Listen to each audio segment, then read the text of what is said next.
Government ஸ்போர்ட்ஸுக்காக எவ்வளோ பண்ணிட்டு இருக்கீங்கன்னு எனக்கு நல்லாவே தெரியும். ஏன்னா இந்த ஸ்டேட்ல இருந்து தான் நான் ஒரு அத்லீட்டாகவும் வளர்ந்தேன். கோயம்புத்தூர் என்னோட சொந்த ஊர்.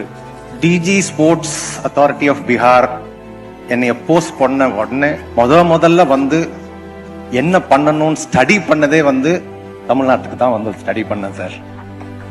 ஸ்போர்ட்ஸ் டெவலப்மெண்ட் அத்தாரிட்டி ஆஃப் தமிழ்நாடுக்கு வந்து தான் நான் கத்துக்கிட்டேன் என்னெல்லாம் பண்ணாங்க, என்னெல்லாம் பாலிசிஸ் இருக்கு, எல்லாமே பீகார்ல போய் நாங்க எல்லாமே இன்ட்ரடியூஸ் பண்ணோம்.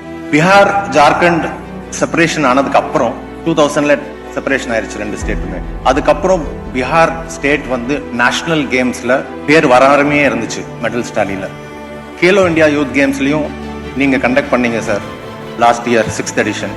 அதுலயும் பாத்தீங்கன்னா நாங்க 29வது பொசிஷன்ல தான் இருந்தோம். ஆனா இன்னைக்கு இந்த 3 வருஷத்துல எங்களால முடிஞ்ச அளவுக்கு நாங்க நிறைய பாலிசிஸ் இன்ட்ரடியூஸ் பண்ணி இன்னைக்கு நேஷனல் கேம்ஸ்ல உத்தராகண்ட்ல பீகார் 12 மெடல் நாங்க அடிச்சிட்டோம் சார்.